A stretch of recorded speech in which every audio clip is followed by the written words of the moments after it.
ये कहानी है एलेन की, जो कि अपने एकेडमिक एग्जाम में फेल हो जाता है और इसके बाद उसे एक प्यारी सी लड़की का ट्यूटर बनना पड़ता है। लेकिन हाँ, उस लड़की को मैजिक का यूज करना नहीं आता और उसका सपना रॉयल अकेडमी में जाने का है। तो क्या एलेन उस लड़की की मदद कर पाएगा जिससे वो लड़की मैजिक को सीख कर अपने सपने को पूरा कर पाए? और हाँ, वैसे एलेन का सपना भी बाज बनने का था, आसमान की ऊंचाइयों में उड़ने वाला बाज। लेकिन हर कोई बस उसे लौंडिया बाज समझता है। या सैड लाइफ। चलो एक साथ देखते हैं एलेन के साथ क्या क्या होता है। कहानी की शुरुआत में हम हमारे मेन कैरेक्टर को देखते हैं, जो एक ट्रेन में बैठा एक लेटर लिख रहा था। मुझे माफ कर देना लीडिया, मैं कोर्ट सॉर्सरर एग्जाम में फेल हो चुका हूँ। हमें तभी पास्ट का एक सीन दिखाया जाता है जहाँ हमारे मेन कैरेक्टर एलेन के प्रोफेसर उससे कहते हैं, तुम तो इतने ज्यादा होनहार हो, फिर भी तुम फेल कैसे हो गए? एलेन कहता है, पता नहीं, पर अब मैं इस तरह तो अपने परिवार के पास वापस नहीं जा सकता। प्रोफेसर कहते हैं, अगर तुम जॉब करना चाहो तो मेरा एक दोस्त है, उसकी बेटी को एक ट्यूटर की जरूरत है और वो इस काम के तुम्हें काफी अच्छे पैसे दे सकता है। और जैसे ही एलेन इस काम के लिए हामी भरता है, प्रोफेसर कहते हैं, ये वही लड़का है जिसके बारे में मैं तुम्हें अब तक बताता आ रहा था। प्रोफेसर तुरंत अपने दोस्त को कॉल करके एलेन के बारे में बता देते हैं और इसके बाद वो एलेन को बताते हैं कि जिनके पास मैं तुम्हें भेज रहा हूँ वो 4 ड्यूकल हाउसेस के वंशज ड्यूक हॉवर्ड हैं और उनकी बेटी टीना इस साल रॉयल अकेडमी में एनरोल होना चाहती है।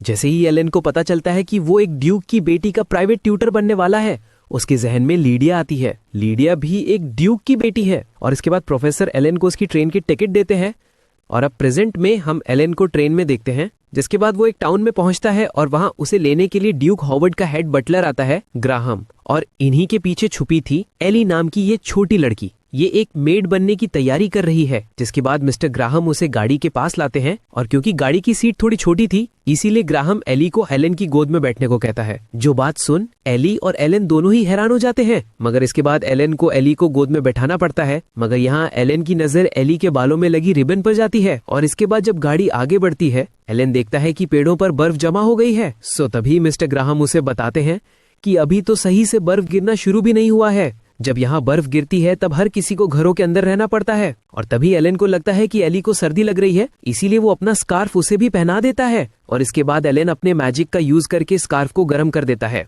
ये देख एली कहती है, आपने तो बहुत ही आसानी से मैजिक का यूज कर लिया। एलेन कहता है, इस स्पेल का यूज करना इतना मुश्किल नहीं होता। जिसके बाद ये लोग पहुंच जाते हैं ड्यूक हॉवर्ड के मैंशन पर और इसके बाद हम देखते हैं कि एलेन एली को अपनी बाहों में उठाकर उसे बाहर निकालता है। लेकिन इसके बाद वो कहता है, योर हाइनेस को इस तरह परेशान करने के लिए मुझे माफ कीजिएगा। ये सुन एली पैनिक होकर कहती है, आखिर आपको ये कब पता चल गया? एलेन कहता है, तुमसे मिलते ही तुम्हें देखकर जरा भी नहीं लगता कि तुम एक मेड हो। यहाँ तक कि तुम्हारी यूनिफॉर्म भी तुम्हें फिट नहीं हो रही। तुमने जल्दबाजी में ये यूनिफॉर्म किसी मेड से ले ली होगी, है ना? और तुम्हारे बालों पर ये जो रिबन लगा है, रॉयल कैपिटल में भी इसका मिल पाना बहुत मुश्किल होता है। आप एक मेड बनकर मुझसे मिलना चाहती थी, है ना? ये बात सुन एली शर्मा कर यहाँ से चली जाती है। मिस्टर ग्राहम कहती है, मुझे माफ कीजिएगा, मगर मिस टीना ने आपको देखने की जिद की थी। एलेन कहता है, कोई बात नहीं। जिसके बाद एलेन मैंशन के अंदर आता है और ये मैंशन अंदर से काफी गर्म था। लेकिन तभी एक मेड दौड़ते हुए आती है और पैर फिसलने से वो गिरने लगती है, लेकिन एलेन उसे बचा लेता है। मिस्टर ग्राहम कहते हैं, मैंने तुम्हें इस तरह मैंशन में दौड़ने से मना किया है ना?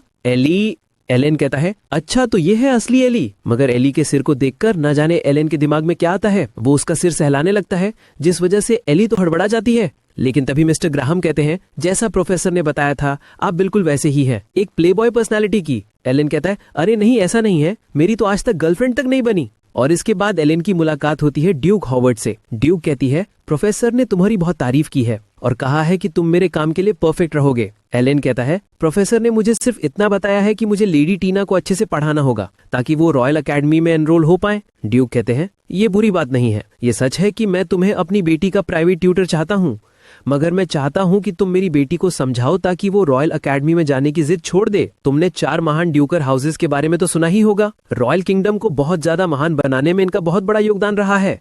यहाँ तक कि रॉयल फैमिली भी इनकी बहुत इज्जत करती है और हॉवर्ड खानदान पीढ़ी दर पीढ़ी से किंगडम के नॉर्थ का शासन करता आ रहा है। मगर मेरे साथ ही इस सियासत का अंत हो जाएगा। जब मेरी बेटी टीना बहुत छोटी थी तभी मेरी बीवी ये दुनिया छोड़कर चली गई। मेरी 2 बेटियां हैं, मेरी बड़ी बेटी स्टेला जो रॉयल अकेडमी में एनरोल हो चुकी है, मगर मुझे नहीं लगता कि उसमें इतनी मैजिक की काबिलियत है कि वो हमारे परिवार के सुप्रीम स्पेल्स को मास्टर कर पाए। और टीना के अंदर तो मैजिक एबिलिटी ही नहीं है, वो एक एलिमेंट्री लेवल के स्पेल को कास्ट नहीं कर सकती। लेकिन टीना जिम्मेदारी उठाने में बहुत आगे है उसे लगता है कि ये उसका कर्तव्य है कि वो हमारे परिवार की सुप्रीम स्पेल्स को मास्टर करे। और इसके बाद ड्यूक एलन को एक कमरे में लेकर आते हैं जहाँ बहुत सारे पौधे थे और इन पेड़ पौधों को टीना ने उगाया है। वो इस काम में बहुत माहिर है और मुझे लगता है कि वो इसी काम के लिए बेस्ट रहेगी। एलन कहता है, मैं आपकी बात समझता हूँ, मगर आपको राजकुमारी की मंजूरी भी समझनी चाहिए। अगर वो रॉयल एकेडमी में एनरोल होना चाहती हैं तब आपको उन्हें एक मौका देना चाहिए। ड्यूक कहते हैं, मैं इस बारे में सोचूंगा। वहीं एलेन मुस्कुराकर मन में कहता है, एक लड़की जिसके पास माना है मगर वो स्पेल्स कास्ट नहीं कर सकती, काफी बड़ी प्रॉब्लम है, पर इस प्रॉब्लम को सॉल्व करने में मजा आएगा। और इसके बाद हम एलेन को डाइनिंग टेबल पर देखते हैं और तभी वहां आते हैं एली और टीना। ड्यूक कहते हैं, टीना ये तुम्हारे नई ट्यूटर हैं। जिसके बाद टीना एलेन को अपना इंट्रोडक्शन देती है। यहाँ एलेन ये बात छुपाने के लिए कि टीना एली बनकर मिस्टर ग्राहम के साथ एलेन को लेने गई थी, एलेन ये कहता है कि वो एली से पहले ही मिल चुका है जब एली उसे लेने के आई थी, मगर एली को कुछ समझ ही नहीं आता। और तभी ड्यूक कहते हैं, एली एलेन ग्राहम की पोती है। ग्राहम का परिवार शुरुआत से ही हमारे परिवार के साथ हर एक स्थिति में रहा है और एली अब उनके परिवार की इकलौती वारिस है। मैं चाहूंगा कि तुम एली को भी पढ़ाओ। मगर तभी एली कहती है, मैम मैजिक का यूज करने में इतनी अच्छी नहीं हूँ, मेरी वजह से आपको परेशानी होगी। ये बात सुन एलेन पूछता है, एली मुझे एक बात बताओ, क्या तुम मिस टीना के साथ रॉयल एकेडमी जाना चाहोगी? वो कहती है, हाँ बिल्कुल मैं जाना चाहती हूँ। एलेन उसका सिर सहलाते हुए कहता है, तो बस मैं तुम्हें पढ़ाऊंगा, ओके। और तभी यहाँ एक ब्लैक बिल्ला आता है। हमें पता चलता है कि इस बिल्ले का नाम एंको है और ये प्रोफेसर का बिल्ला है। एली और टीना को ये बहुत ही ज्यादा क्यूट लगती है। अब अगले सीन में एलेन को इस ग्रीन हाउस के अंदर एक कमरा नजर आता है। वो कमरे के अंदर आता है जहाँ टीना पहले से मौजूद थी, मगर उसके आते ही टीना कहती है, मैं चाहती हूँ कि आप मुझसे कभी भी झूठ ना बोले, भले ही सच कितना भी कड़वा क्यों ना हो, आप हमेशा सच ही कहेंगे। एलन मन में कहता है, शायद मैजिक की काबिलियत न होने की वजह से इसने बहुत कुछ सहा है। इसके बाद एलन टीना को बताता है कि एंट्रेंस एग्जाम 3 पार्ट्स में होता है, एक रिटन टेस्ट, एक इंटरव्यू और एक प्रैक्टिकल मैजिक एग्जाम। और हमारे लिए सबसे ज्यादा जरूरी है प्रैक्टिकल मैजिक एग्जाम पर काम करना, मगर सबसे पहले मैं तुम्हारा रिटन एग्जाम देखना चाहता हूँ। टीना कहती है, मगर रॉयल एकेडमी वाले हर साल अपने क्वेश्चंस को बदल लेते हैं। एलन कहता है, नहीं ऐसा नहीं है, हर एक चीज एक पैटर्न में होती है। और इसके बाद वो उसे एक पेपर देता है और टीना को इन क्वेश्चंस को सॉल्व करने को कहता है। और रात के वक्त टीना के जवाब देख एलन समझ जाता है कि टीना की इंटेलिजेंस लीडिया के लेवल की है। लीडिया ड्यूक लस्टर जो कि साउथ के शासक है, उनकी सबसे बड़ी बेटी है। लीडिया एलन की क्लासमेट थी और उसकी क्लास की हेड भी, और वो रॉयल एकेडमी से ग्रेजुएट कर चुकी है। और लीडिया में मैजिक की कमाल की काबिलियत है और इंटेलिजेंस के मामले में टीना उसी के लेवल की है। अब अगले दिन एलन टीना को उसका रिजल्ट दिखाता है जिसमें वो बहुत अच्छे नंबरों से पास होती है। एलन कहता है, अब हम रिटन टेस्ट पर कम ध्यान देंगे और आज से हम अपना ज्यादातर ध्यान प्रैक्टिकल मैजिक एग्जाम पर देंगे। मगर टीना बताती है कि आज से पहले उसे जितने भी लोगों ने मैजिक सिखाया है वो कभी कुछ नहीं सीख पाई। एलन कहता है, उदास मत हो, मैं भी तुम्हारी तरह हूँ, मुझ में भी कुछ खास काबिलियत नहीं है। मगर दोस्तों, एलन को लीडिया का दिमाग कहा जाता है, यानी कि लीडिया के साथ एलन भी काफी फेमस है। मगर एलन कहता है कि नहीं, ऐसा नहीं है, मैं तो एवरेज से भी नीचे हूँ। लोग मुझे बस इसीलिए जानते हैं क्योंकि मैं लीडिया के साथ रहता था। मगर मैं तुम्हें इतना बता सकता हूँ कि रॉयल एकेडमी के एग्जाम्स बहुत मुश्किल होते हैं, आधे बच्चे तो उसमें फेल हो जाते हैं। मगर कुछ भी शुरू करने से पहले मैं तुमसे पूछना चाहता हूँ, क्या तुम सच में रॉयल एकेडमी में जाना चाहती हो? अगर तुम चाहो तब तुम यहाँ अपने पौधों पर ही रिसर्च जारी रख सकती हो। लेकिन तभी टीना बताती है कि वो आखिर क्यों रॉयल एकेडमी में जाना चाहती है। बचपन में जब टीना की माँ उसे पिक्चर बुक्स की कहानियां सुलाती, तब से ही टीना का सुप्रीम ग्रेट स्पेल्स में बहुत ज्यादा इंटरेस्ट आ चुका है। एलन कहता है, उन स्पेल्स को मास्टर करना बहुत ज्यादा मुश्किल होता है, मगर हम हर एक मुमकिन कोशिश करेंगे ताकि तुम उन्हें सीख पाओ। ये बात सुन टीना खुश हो जाती है। लेकिन तभी कमरे में कुछ कैंडल्स लेकर एली आती है, लेकिन एली की आदत है हर बार गिरना। लेकिन एलन उसे बचा लेता है और अपने मैजिक की मदद से इन कैंडल्स को भी सही से लगा देता है। तो यहाँ पर पार्ट 1 खत्म होता है। मिलते हैं पार्ट 2 में। तब तक के लिए मेरा चैनल बी मिंजी सब्सक्राइब कर लीजिए, नोटिफिकेशन बेल ऑन कर लीजिए। लेकिन यहाँ एली शर्माने लगी थी।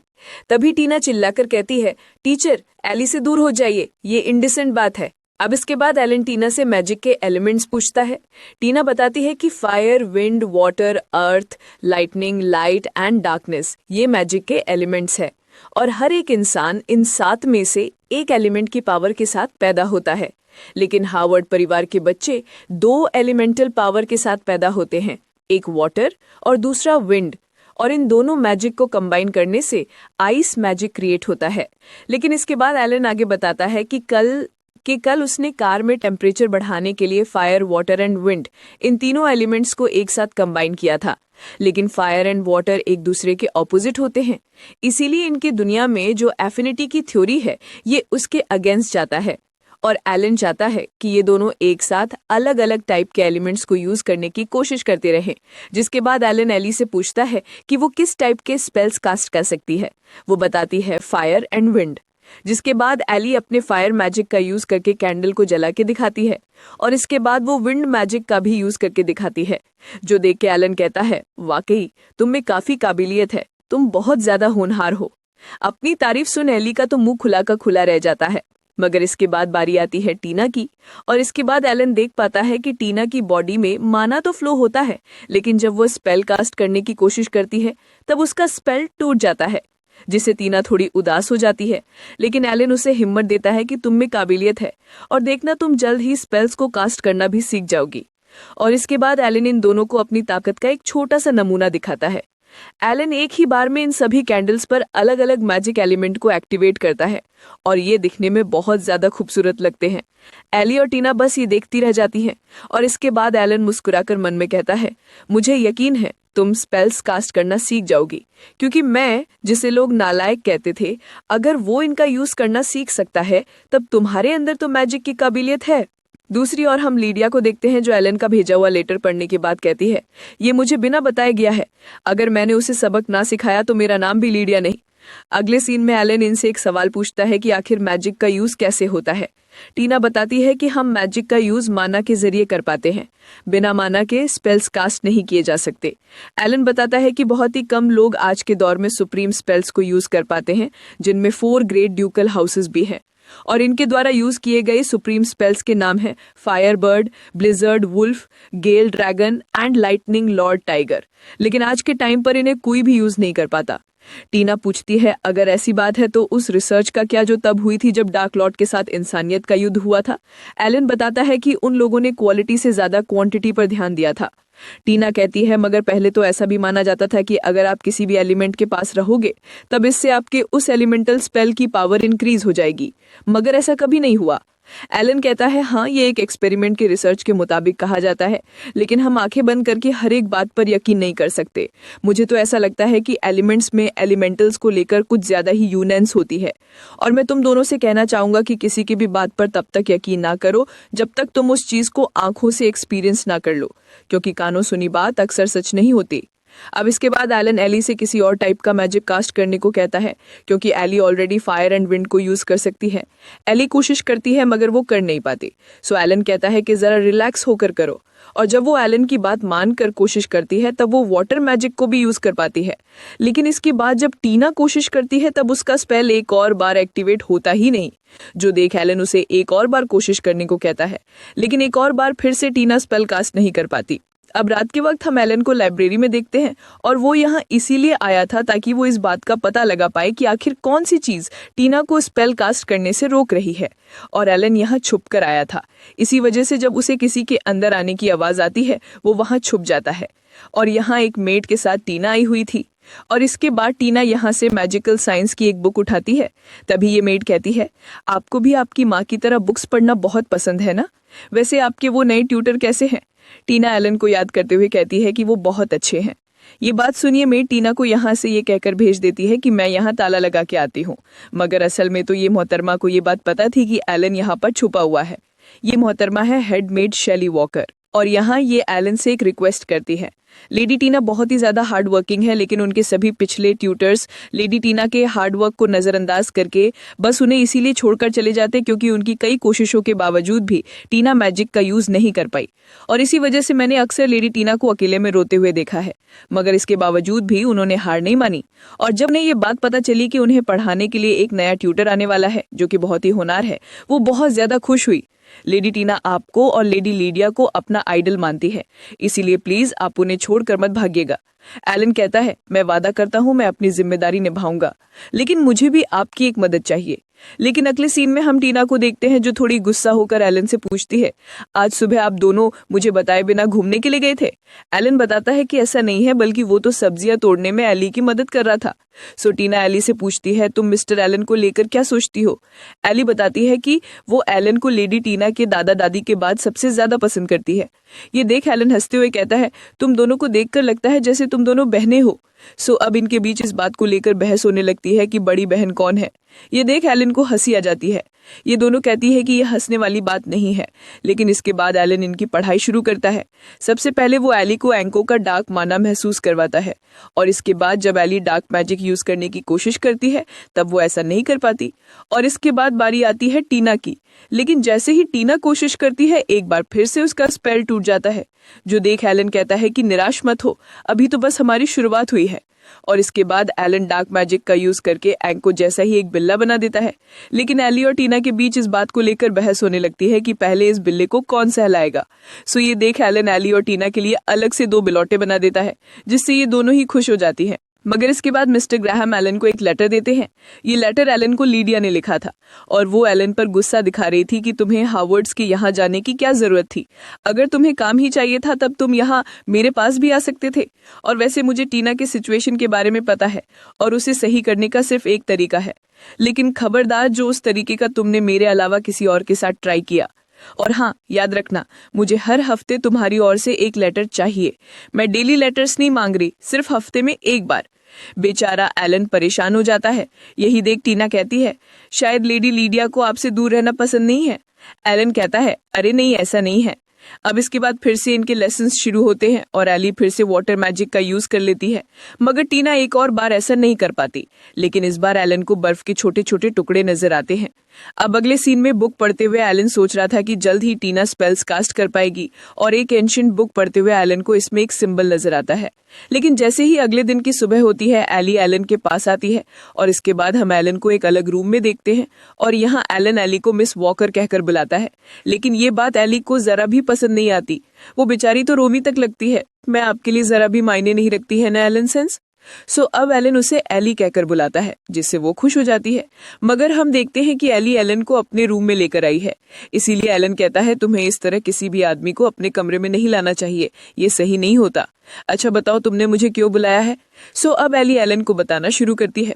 एली के ग्रैंड पेरेंट्स एली से सबसे ज्यादा प्यार करते हैं क्योंकि एली के पेरेंट्स ये दुनिया छोड़कर जा चुके हैं और ना जाने क्यों मेरे दद्दू और दादी ने मुझे लेकर आपसे बात करने की कोई बात कही है। और अब हमें बताया जाता है कि उस रात एलन ने मिस शेली से क्या रिक्वेस्ट की थी। वो कहता है, एली में मैजिक को लेकर बहुत ज्यादा टैलेंट है, मगर वो अपने टैलेंट को सही से निखार नहीं पा रही है क्योंकि उसमें कॉन्फिडेंस की कमी है। मैं चाहूंगा कि आप और मिस्टर ग्राहम एली को बताएं कि आप दोनों उससे कितना ज्यादा प्यार करते हैं, क्योंकि जब आपका परिवार आपके साथ होता है तब आप किसी भी चुनौती का सामना बड़ी आसानी से कर लेते हैं।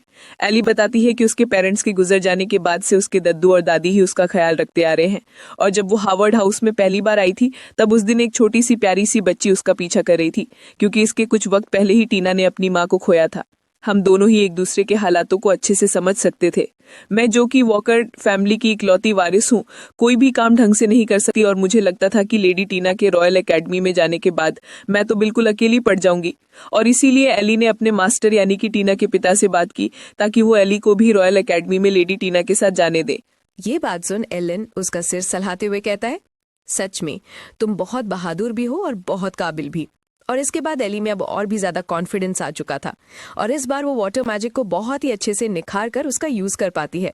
और इसके अलावा एली एंको महाशय की मदद से डार्कनेस मैजिक को भी यूज करना सीख रही है। एली की प्रोग्रेस तो काफी अच्छे से हो रही थी, मगर इसके बाद बारी आती है मिस टीना की, जो कि फिर से अपने स्पेल को कास्ट नहीं कर पाती। सो इस बार एलन टीना को डिफरेंट मैजिक फॉर्मूला यूज करने को कहता है, लेकिन अब टीना के चेहरे पर उदासी साफ नजर आने लगी थी। वैसे एलन पिछली रात टीना को लेकर मिस्टर हॉवर्ड से बातचीत कर चुका है। मुझे नहीं पता कि टीना एंट्रेंस एग्जाम में पास हो पाएगी या नहीं, मगर आपको उसे कोशिश करने देना चाहिए। भले ही वो मैजिक का यूज नहीं कर पाती हो, मगर उसमें इंटेलिजेंस कमाल की है। रॉयल एकेडमी उसके इंटेलिजेंस को देखते हुए उसे एक्सेप्ट कर लेगी, मिस्टर हॉवर्ड कहते हैं। लेकिन अगर वो बिना मैजिक की काबिलियत की एकेडमी में जाएगी तब दूसरे बच्चे उसका नाम लेकर हॉवर्ड फैमिली का मजाक उड़ाएंगे और मैं नहीं चाहता कि टीना के साथ कुछ भी ऐसा हो। इसीलिए प्लीज, अगर वो मैजिक का यूज नहीं कर पाती तब आप उसे समझाइएगा कि वो रॉयल एकेडमी में जाने की जिद छोड़ दे। दूसरी ओर हम टीना को लगातार कोशिशें करते हुए देखते हैं। तभी वहां एलन आ जाता है। वो देखता है कि टीना लगातार नाकामयाबी के बावजूद भी कोशिश करती जा रही है। एलन समझ चुका है कि कोई तो ऐसी चीज है जो टीना के स्पेल्स को एक्टिवेट नहीं होने दे रही। वो इसी बारे में अब रिसर्च करने लगता है कि आखिर वो कैसे टीना की मदद कर सके। अब अगले दिन जब उसकी आंख खुलती है तब काफी देर हो गई थी, लेकिन अब तक उसे ऐसा कोई तरीका नहीं मिला जिससे वो टीना की मदद कर सके। मगर जब वो टीचिंग रूम में पहुंचता है तब वो देखता है कि टीना वहीं सो रही है। टीना देर रात तक कोशिशें करती रही और थकान की वजह से वो यहीं सो गई। और फिर जब टीना की आंख खुलती है, वो देखती है कि एलन उसकी मदद के लिए एक बुक पढ़ रहा था। टीना कहती है, टीचर, मैं जानती हूँ कि आप मेरे लिए बहुत ज्यादा मेहनत कर रहे हैं। आप देर रात तक जागते हैं, पुरानी किताबें पढ़ते हैं। एलन कहता है, अरे इसमें कोई दिक्कत नहीं है, मुझे किताबें पढ़ना पसंद है। लेकिन तभी टीना चिल्लाकर कहती है, हर बार मेरे नाकाम होने के बाद भी आप मुझ पर नाराज क्यों नहीं होते? आप भी जानते हैं कि मुझ में मैजिक को लेकर जरा भी टैलेंट नहीं है। और यहाँ एलन टीना को रोते हुए देखता है और टीना के लिए ही आंसू उसके आसपास एक आइस बैरियर बनाने लगते हैं। और यहाँ टीना कहती है, आप मुझे और एली हम दोनों को पढ़ा रहे हैं, लेकिन हर बार वो बहुत बेहतरी से इम्प्रूव कर रही है और आप उसकी तारीफ करते हैं, और ये देख ना जाने क्यों मेरा दिल सिकुड़ता है। और उसकी यही कहते ही अचानक ही उसके अंदर से बहुत ज्यादा आइस पावर निकलने लगती है और ये ताकत एलन को भी पीछे धकेल रही थी। जैसे ही वहां एली आती है, एलन कहता है, तुम वहीं दूर रहना। और यहाँ एली का मैजिक आउट ऑफ कंट्रोल हो चुका था। लेकिन एलन को यहाँ एक बात समझ नहीं आती कि उसने इतनी सारी चीजें ट्राई की मगर टीना का मैजिक एक्टिवेट नहीं हुआ, तो फिर ये अब कैसे हो गया? और इसके बाद एलन एली से कहता है कि वो अपने दद्दू को बुलाकर लाए। और इसके बाद वो खुद टीना की मैजिकल पावर को रोकने की कोशिश करता है, मगर उसका मैजिक यहाँ काम ही नहीं करता। अब एलन को लगता है, मुझे अब उसी चीज का इस्तेमाल करना होगा, मगर मैंने सोचा नहीं था मैं फिर कभी उसका इस्तेमाल करूंगा। जिसके बाद एलन टीना का नाम जोर से चिल्लाता है और इस क्रिस्टल के अंदर बैठी टीना एलन की आवाज सुन जाग जाती है, मगर उसे भी समझ नहीं आता कि आखिर ये सब क्या हो रहा है। सो एलन उसे समझाता है कि इस वक्त उसका माना बेकाबू हो चुका है और अगर ये ऐसा ही चलता रहा तो माना की कमी की वजह से टीना की जान भी जा सकती है। इसीलिए अब मैं अपने माना को तुम्हारे माना के साथ कनेक्ट करने वाला हूँ ताकि फिर मैं उसे कंट्रोल कर सकूं। दोस्तों, एलन माना कनेक्ट एक बार लिडिया के साथ भी कर चुका है, जिसके बाद एलन माना कनेक्ट लिंक बनाना शुरू करता है, मगर यहाँ टीना की जान बचाने के लिए वो अपनी जिंदगी दांव पर लगा रहा है। और इसके बाद वो टीना को महसूस करके उसके साथ माना लिंक जोड़ने लगता है और वो ये देख हैरान होता है कि शायद से टीना की माना पावर निडिया से भी ज्यादा है। मगर टीना के साथ जुड़ जाने की वजह से अब एलन को टीना के थॉट्स सुनाई देने लगते हैं। दोस्तों, टीना खुद को नालायक समझती आई है कि वो हॉबर्ट परिवार पर एक कलंक है और शायद उसे तो कभी पैदा ही नहीं होना चाहिए था। मगर ये बातें सुन एलन टीना का नाम लेकर उसे पुकारता है और अगले ही पल में हम देखते हैं टीना के पीछे से बर्फ का बना एक बड़ा सा पक्षी निकलता है। एलन को समझ नहीं आता कि ये क्या है, मगर ये टीना की माना कंट्रोल करने में एलन की मदद कर रहा था। और इसके बाद एलन फायरबर्ड मैजिक का यूज करता है, लेकिन असली फायरबर्ड के मुकाबले ये बहुत ज्यादा कमजोर होता है, मगर इससे वो टीना को बचा लेता है और फिर उसे गले लगाकर कहता है, शुक्रिया है कि तुम ठीक हो। पर तभी वो उस बर्फ के पक्षी को वहां से जाते हुए देखता है। वो पक्षी कहता है, आखिरकार मुझे वो मिल गया। मगर ये आवाज एलन के अलावा टीना को सुनाई नहीं देती। और इसके बाद एलन टीना के साथ बनी अपनी लिंक को तोड़कर जैसे ही उससे दूर होता है, टीना उसे रोककर कहती है, प्लीज आप मुझे थोड़ी देर ऐसे ही पकड़े रहिए। सो एलन फिर से उसे अपने सीने से लगा लेता है, मगर थोड़ी ही देर में यहाँ ये दोनों भी आ जाते हैं और एली टीना को सही सलामत देख बहुत खुश होती है। लेकिन बहुत ज्यादा थकान की वजह से एलन वही बेहोश हो जाता है। सो इसीलिए अब ये लोग उसे आराम करने के लिए बिस्तर पर लिटा देते हैं। और इसके बाद एलन टीना को बताता है कि जब वो किसी के साथ एक लिंक बनाता है तब उसे उस शख्स की फीलिंग्स एंड थॉट्स महसूस होने लगते हैं। लेकिन टीना यहाँ गुस्सा करने लगती है कि मैंने सुना आपने मुझे हर हाइनस कहा, ना कि मेरा नाम। खबरदार जो मुझे आज के बाद हर हाइनस बुलाया। इसके बाद एलन अपनी इस एबिलिटी के बारे में बताता है कि वो जिस पर्सन के साथ लिंक बनाता है वो उस पर्सन की माना को भी कंट्रोल कर सकता है और एक बार किसी के साथ लिंक बनाने के बाद उनके साथ दोबारा लिंक बनाना बहुत आसान होता है। और एलन पहले भी अपनी बहन कारन और लेडी लिडिया के साथ लिंक बना चुका है, लेकिन किसी के साथ ऐसी लिंक बनाना बहुत खतरनाक हो सकता है। ऐसा करके मैं अपनी और उस शख्स की जिंदगी दांव पर लगाता हूँ। वैसे तुम ये बात हम दोनों के बीच ही रखना। टीना इसके लिए मान जाती है क्योंकि ये इन दोनों का एक प्यारा सा सीक्रेट है। मगर इसके बाद हम एलन को देखते हैं जो सोच रहा था कि आखिर टीना के पीछे वो एंटिटी क्या थी, मुझे उस पर इन्वेस्टिगेशन करनी होगी। फिर अगले दिन मिस्टर ग्राहम इन तीनों को एक हॉल में लेकर आते हैं और आज से ये अपनी मैजिकल ट्रेनिंग यहीं किया करेंगे। और अब यहाँ एलन टीना से कहता है कि वो मैजिक को यूज करने की कोशिश करे और इस बार जब वो ऐसा करती है तब तुम खुद ही देख लो क्या होता है। कुछ ज्यादा ही बड़ा फूल खिल गया। एलन को लगता है कि टीना की ये फैबुलस पावर शायद उसी एंटिटी की वजह से है। जिसके बाद एलन कहता है, बहुत अच्छे टीना, अब आगे हम सीखेंगे कि तुम कैसे इन स्पेल्स की फोर्स को कंट्रोल करोगे। मगर अगले ही पल में टीना खुशी के मारे एलन के गले लग जाती है। आखिर टीना ने पहली बार मैजिक का यूज किया था। हम देखते हैं कि एली की भी खुशी के मारे आंसू आ जाते हैं। एलन कहता है, बस थोड़ी प्रैक्टिस और जिसके बाद तुम दोनों ही अच्छे से स्पेल्स को कास्ट करना सीख जाओगे। ये बात एलन मिस्टर हॉवर्ड को बताना चाहता था, मगर वो इस वक्त किसी काम से राज्य के बाहर गए हैं। जिसके बाद एलन अपने प्रोफेसर के लिए एक चिट्ठी लिखता है और इसमें एलन ने उसी बर्फीली एंटिटी के बारे में लिखा था और जैसे ही प्रोफेसर तक ये चिट्ठी पहुंचती है, एक लड़का प्रोफेसर के पास आकर पूछता है, क्या एलन की ओर से कोई संदेशा आया? प्रोफेसर बताते हैं कि हाँ, उसके पास से अभी एक लेटर आया है। और इसके बाद ये दोनों ही उस लेटर को पढ़ने लगते हैं। एलन बताता है कि लेडी टीना अब स्पेल कास्ट करना सीख गई हैं, मगर आप मुझे जल्द से जल्द military grade ice resistant barrier school भेज दीजिए। प्रोफेसर कहते हैं, मिलिट्री ग्रेड? ये कहने जितना आसान नहीं होता, मगर मुझे यकीन था कि एलन लेडी टीना की मैजिकल पावर को अवेकन कर देगा। आखिर वो मेरा शिष्य है। दूसरी ओर एलन बहुत सारी किताबें पढ़ने के बाद भी कोई जानकारी हासिल नहीं कर पाता, मगर तभी एक बुक में उसे फिर से ये निशान दिखाई देता है। अब अगले सीन में हम देखते हैं एली डार्क मैजिक का यूज करती है, मगर वो अच्छे से ऐसा नहीं कर पाती। सो एलन कहता है कि उसे अपने दिमाग में और भी अच्छे से डार्क मैजिक को इमेजिन करना होगा, और इसके बाद जब वो इसे इमेजिन कर दी है तब वो डार्क मैजिक का यूज भी सीख जाती है। जिसके बाद बारी आती है टीना की, लेकिन अभी भी एली के लिए अपने माना को पूरी तरह से कंट्रोल कर पाना काफी मुश्किल था, जिस वजह से फिर से ये हो जाता है। एलन कहता है, टीना, तुम्हें इसमें और प्रैक्टिस की जरूरत है। वैसे एली, तुम्हारी प्रोग्रेस ठीक से हो रही है। मगर यही सुन टीना कहती है, मुझे ऐसा क्यों लगता है कि आप एली के साथ ज्यादा अच्छे से पेश आते हैं? एलन कहता है, मैजिक के मामले में कुछ स्टूडेंट्स के साथ सख्त होना पड़ता है। मगर टीना कहती है कि नहीं, ये नहीं चलेगा। एलन कहता है, अरे बाबा, तुम इतनी स्ट्रांग तो होगी, हर बार छत तोड़ देती हो। मगर टीना कहती है, मैं कुछ नहीं सुनूंगी, आप मेरे साथ प्यार से पेश आइए। मगर टीना की ऐसी हरकत देख एलन को लिडिया की याद आ जाती है, और यही देख ये दोनों इससे पूछती हैं, अभी अभी आप किसी और के बारे में सोच रहे थे ना? एलन देखता है कि ग्रैहम उसे गुस्से में घूर रहा है। ग्रैहम को लगता है कि एलन एक लौंडियाबाज है। अगले सीन में हम देखते हैं कि एली ग्रैहम पर हमले कर रही थी, मगर ग्रैहम आराम से उनसे बच रहा था। और फिर जब ग्रैहम हमला करता है तो एली का स्पेल उससे कट जाता है, मगर एली उसके हमले से उछलकर बच जाती है। अब इसके बाद बारी आती है टीना की। इस बार टीना अपने माना पर ज्यादा कंट्रोल करते हुए स्पेल कास्ट करती है। अब इसके बाद एलन के साथ अकेले बात करते हुए मिस्टर ग्रैहम कहते हैं, उन दोनों की प्रोग्रेस बहुत ही अच्छे से हो रही है, खासकर लेडी टीना, और इसके लिए मैं आपका बहुत शुक्रगुजार हूँ। एलन कहता है, अरे नहीं, ऐसा नहीं है। वैसे मिस्टर हॉवर्ड कब आएंगे? मैं बहुत वक्त से उनसे मिला नहीं हूँ। मुझे ऐसा लग रहा है जैसे वो मुझसे मिलना नहीं चाहते। मिस्टर ग्राहम कहते हैं, मैं इस बारे में आपसे कुछ नहीं कह सकता। सो अब एलन इनसे एक सवाल पूछता है, यहाँ मौजूद कई सारी किताबों में मैंने एक सेम मार्क देखा है, आखिर उसका मतलब क्या है? मगर ग्राहम इस बारे में कुछ नहीं कहता। सो अब एलन खुद ही इस निशान को समझने की कोशिश करने लगता है, और तभी उसके जहन में उस एंटिटी का जिक्र आता है। उस एंटिटी ने गायब होने से पहले कहा था कि आखिर उसे वो मिल ही गया। क्या वो टीना की बात कर रही थी? लेकिन जब वो ये सोच ही रहा था तभी उसके कमरे में ये दोनों आ जाती हैं। टीना कहती है, एली को नींद नहीं आ रही? मगर एली बताती है, ये तो गलत है, आप मेरे कमरे में आई थी एक डरावनी बुक पढ़ने के बाद। सो एलन उन दोनों को समझाता है कि काफी देर हो गई है, तुम दोनों को अपने कमरों में जाना चाहिए। मगर ये दोनों डरी हुई थी। सो अब एलन इनके लिए यहीं चाय लेकर आता है और कहता है, चाय पीने के बाद तुम दोनों चली जाना, क्योंकि मुझे अपना काम करना है। जिसके बाद हम देखते हैं कि एलन अब इसी निशान के बारे में सोचने लगता है, मगर तभी वो देखता है कि ये दोनों यहीं सो गई हैं। एलन कहता है कि ये दोनों भी ना, और अगले दिन मिस्टर ग्रैहम एलन को बताते हैं कि मास्टर उनसे मिलना चाहते हैं।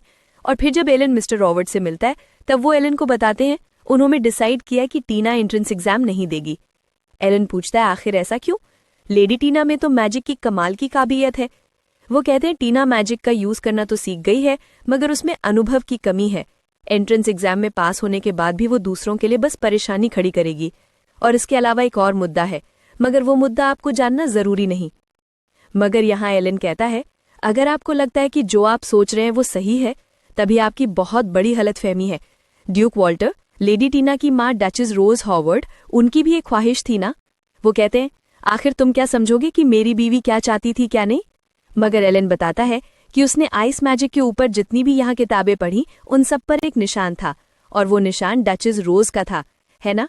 वो टीना की मैजिक एबिलिटी को इम्प्रूव करना चाहती थी, और इसीलिए उन्होंने ये किताबें लिखी ताकि अगर वो ये ना कर सकी तब कोई और ये करके दिखाएगा। और उस निशान को देख ड्यूक वॉल्टर भी हैरान रह जाते हैं। एलन कहता है कि आप तो ये अच्छे से समझते होंगे ना कि लेडी टीना ने कितना दर्द सहा है, इसीलिए प्लीज इस बारे में एक और बार सोचिए। अब ये सुन ड्यूक वॉल्टर कहते, तुम्हें कुछ ज्यादा बोलने की आदत है। एलन कहता है, मैं नहीं चाहता कि लेडी टीना अपने सपनों को छोड़ दें। सो अब वो कहती है, मैं तुम्हारी बात मानने को राजी हूं, लेकिन सिर्फ एक शर्त पर। अब एलन इन दोनों को बताता है कि ये दोनों रॉयल एंट्रेंस एग्जाम तभी दे पाएंगी जब ये एलन का एक फाइनल टेस्ट पास करेंगी। ड्यूक वॉल्टर तुम दोनों की काबिलियत खुद देखना चाहते थे, मगर उनके पास अभी वक्त नहीं है, लेकिन उनके बदले में एक काबिल सॉर्सरर आएगा और तुम दोनों का मुकाबला उससे ही होगा। अब ये बात सुन के दोनों तो थोड़ा परेशान हो जाती है, मगर एलन कहता है मुझे तुम दोनों पर पूरा यकीन है। ये बात सुन के दोनों शर्मा जाती हैं, मगर एलन को समझ नहीं आता कि इन्हें क्या हो गया। मगर इसके बाद वो इनकी ट्रेनिंग शुरू कर देता है। अब इसके बाद हम देखते हैं कि टीना और एली एक साथ मिलकर एलन का मुकाबला करने लगती हैं। एली एलन का ध्यान भटकाती है। उतनी देर में टीना अपने मैजिक से एलन को पकड़ लेती है, लेकिन एलन तुरंत खुद को उस बर्फ से छुड़ा लेता है और इसके बाद इन तीनों के अटैक्स आपस में टकराते हैं, जिस वजह से वहां काफी धुआं हो जाता है, जिससे ये दोनों कुछ देख नहीं पाती और इन पर छोटा सा हमला करके एलन यहाँ जीत जाता है। लेकिन इसके बाद वो इन दोनों की तारीफ करते हुए कहता है मुझे फंसाने का तरीका तो अच्छा था, लेकिन टीना तुम्हें थोड़ी और तेजी दिखानी चाहिए थी। वैसे फाइनल एग्जाम के लिए तुम दोनों का मुकाबला उस टॉर्चरर से होगा जिसे खुद ड्यूक वॉल्टर चुनेंगे। तुम दोनों को उसका सामना करने में अपनी जी जान लगानी पड़ेगी और मैं भी तुम्हारे एग्जाम से पहले तुम दोनों को सब कुछ सिखाना चाहता हूँ। वैसे आज के लिए इतना ही काफी है। फिर अगले सीन में हम एली और टीना को एक साथ नहाते हुए देखते हैं। टीना यहाँ कहती है फाइनल एग्जाम के लिए मैं बहुत नर्वस हूँ, लेकिन तुम्हारा सही है, तुम्हें तो मार्शल आर्ट्स भी आते हैं। एली कहती है आप भी तो बहुत कमाल की हो, मेरे दद्दू और दादी हमेशा आपकी तारीफ करते रहते हैं। इसके बाद ये दोनों डिसाइड करती हैं कि ये दोनों ही एलन को निराश नहीं करेंगे, मगर इसके बाद हम देखते हैं कि पानी में ज्यादा देर रहने की वजह से एली को चक्कर आने लगे हैं। सो एलन वहां आकर उन्हें देखता है और यहाँ वो इन दोनों के बालों को भी अपने मैजिक से सुखा देता है, जो देख ये दोनों उससे पूछती हैं कि क्या वो किसी और लड़की के बालों को भी इस तरह से सुखाता था। एलन बताता है हाँ, वो अपनी बहन कैरन के बालों को भी सुखाता था। अकेडमी में मेरी बहन तुम दोनों की सीनियर रहेगी। मगर हम देखते हैं कि टीना किसी बात को लेकर परेशान होती है, जिसके बाद अगले दिन एलन इन दोनों के साथ एक मुकाबला करने का फैसला करता है। अगर इन दोनों का एक भी हिट एलन को लग गया तब ये दोनों जीत जाएंगे। सबसे पहले एली एलन पर हमला करती है और जैसे ही एलन उस हमले को रोकता है, टीना उस पर आइस स्पीयर से हमला करने लगती है। इन हमलों को एलन आसानी से डच कर लेता है, मगर हमलों की वजह से वहां चारों ओर धूल हो जाती है और इसी मौके का फायदा उठाकर एली हमला करने आती है, मगर एलन बच जाता है। और इसके बाद जब एलन एली के डार्क मैजिक का सामना करता है, उसी टाइम पर टीना उस पर एक हमला करती है और ये हमला एलन में थोड़ा लग जाता है, जिससे ये दोनों इस मुकाबले को जीत जाती है। और अब एलन कहता है कल तुम दोनों का फाइनल एग्जाम होगा, इसीलिए आज तुम दोनों को अच्छे से आराम कर लेना चाहिए। रात के वक्त हम एलन को लाइब्रेरी में बुक पढ़ते हुए देखते हैं और एलन अभी भी उसी एंटिटी के बारे में सोच रहा था कि तभी वहां टीना आती है। एलन पूछता है कि तुम इतने रात गए यहाँ क्या कर रही हो। टीना यहाँ एलन से एक सवाल पूछती है कि अगर वो कल के एग्जाम में फेल हो जाती है तब वो रॉयल कैपिटल नहीं जा पाएगी, है ना। मगर एलन कहता है ऐसी नौबत नहीं आएगी, मुझे तुम दोनों पर पूरा यकीन है। ये बात सुन टीना कहती है सच में, मैं आपको कुछ बताना चाहती हूँ।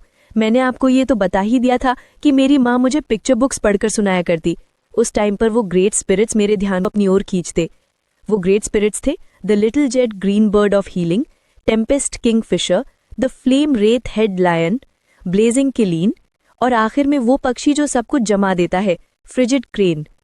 टीना की माँ उससे हमेशा कहती कि ग्रेट स्पिरिट्स एग्जिस्ट करते हैं और टीना को भी अपनी माँ की बात पर पूरा यकीन है और वो यही बात दुनिया को साबित करना चाहती है। और दोस्तों, टीना ने ये बात एलन के अलावा आज तक किसी को नहीं बताई। एलन कहता है मुझे ये बताने के लिए शुक्रिया। वैसे यहाँ आने के बाद से मुझे बहुत सारी नॉलेजेबल बुक्स पढ़ने का मौका मिला है, लेकिन यहाँ आइस मैजिक के ऊपर मैंने जितनी भी किताबें पढ़ी हैं उन सब में मुझे एक निशान देखने को मिला है। और जब टीना उस निशान को देखती है वो पहचान जाती है कि ये उसकी माँ का निशान है और उन्होंने ये सारी किताबें टीना के लिए छोड़ी हैं और अब तक ड्यूक में टीना को आइस मैजिक के बारे में जो भी सिखाया है इन्हीं बुक्स की मदद से सिखाया है। ये बात सुन टीना रोते हुए एलन के गले लग जाती है, क्योंकि वो ये बात समझ चुकी है कि उसकी माँ उससे कितना ज्यादा प्यार करती थी और अब वो यहाँ एलन से वादा करती है कि कल के एग्जाम में वो जरूर जीतेगी। अब अगला दिन आता है। एली और टीना नर्वस नजर आ रही थी, सो एलन वहां आकर उन्हें हौसला देता है कि उन दोनों में जीतने की काबिलियत है। यहाँ अंदर आते ही इन्हें सामने एली की दादी नजर आती हैं और यहाँ पर वो टीना को कुछ देती है। ये एक पीड़ा थी जो कि पहले टीना की थी, लेकिन इसके बाद उन्होंने इसकी रखवाली के लिए एली की दादी को दे दिया ताकि सही वक्त पर वो इसे टीना को सौंप दे। अपनी माँ का तोहफा मिलने के बाद टीना में और भी ज्यादा हिम्मत आ जाती है और इसके बाद दादी जी एली से कहती हैं तुम खुद पर यकीन रखना, तुमने इसके लिए बहुत मेहनत की है। जिसके बाद ये दोनों एलन से कहती हैं आप हमें लड़ते हुए देखना, हम जरूर जीतेंगे। अब इसके बाद ये दोनों स्टेडियम में आती हैं और यहाँ इनका मुकाबला होगा इन महाशय के साथ। एलन देखता है कि इस शख्स ने अपने मास्क पर एक ऐसा स्पेल लगाया हुआ है जिससे इसकी रियल आइडेंटिटी कोई पहचान नहीं पाएगा और इसके बाद एली और टीना इस शख्स का मुकाबला करने के लिए तैयार हो जाती हैं और इसके बाद इनके बीच का मुकाबला शुरू होता है।